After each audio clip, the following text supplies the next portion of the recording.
Madame la maire, chers collègues, vous nous proposez de voter une délibération concernant l'attribution de subventions destinées à soutenir les actions d'animation commerciale dans le centre-ville de Rennes pour les fêtes de fin d'année.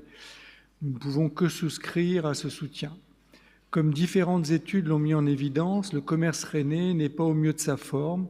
Un taux de vacances en croissance, un sentiment de vide sur certains tronçons de rue du centre-ville, une difficulté de la ville à trouver de nouvelles enseignes susceptibles de s'inscrire dans ce périmètre hautement stratégique pour le rayonnement de la capitale de Bretagne, une tendance à l'accueil de plus en plus marquée d'enseignes low cost, des pertes de parts de marché pour le premier pôle commercial de Bretagne dans l'aire d'attraction de Rennes.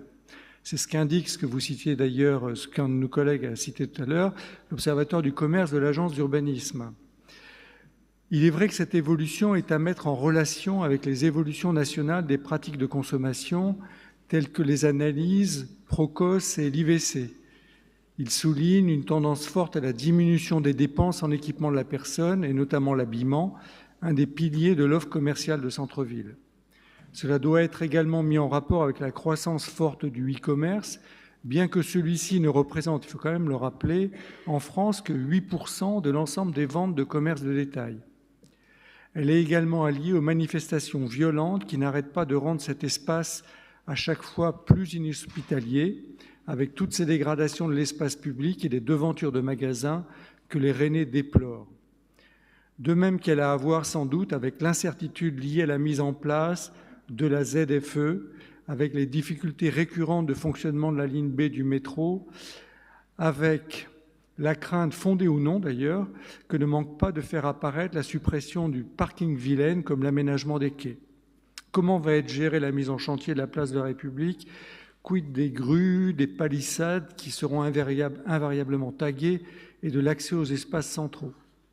Enfin, il ne faut pas oublier ces projets toujours en attente de réalisation, comme la rénovation-réhabilitation du centre Colombier et en particulier des Trois Soleils, comme le projet du Palais du Commerce, toujours au point mort.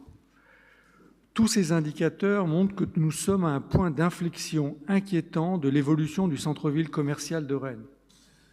Nous ne pouvons que plaider pour une mise en œuvre accélérée du plan d'action commerce-centre-ville, un plan ambitieux que vous avez défini et que vous portez avec l'ensemble des organisations commerçantes du centre-ville.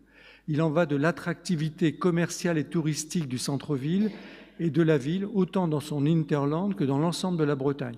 Car au passage, je dirais que c'est important d'avoir en tête et peut-être de conserver cet objectif que ce centre commercial ne soit pas qu'un centre commercial à destination des Rennais ou des habitants de la métropole. C'est le premier centre de Bretagne. Et il a là une vocation à renforcer l'attractivité de Rennes.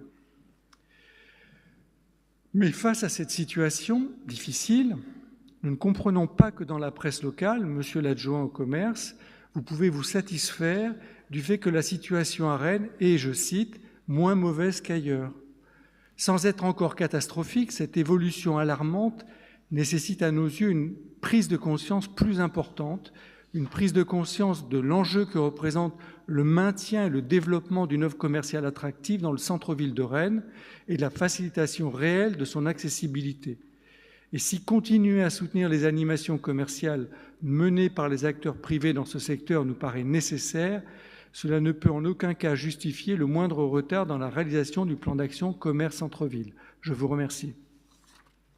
Monsieur Lebrun.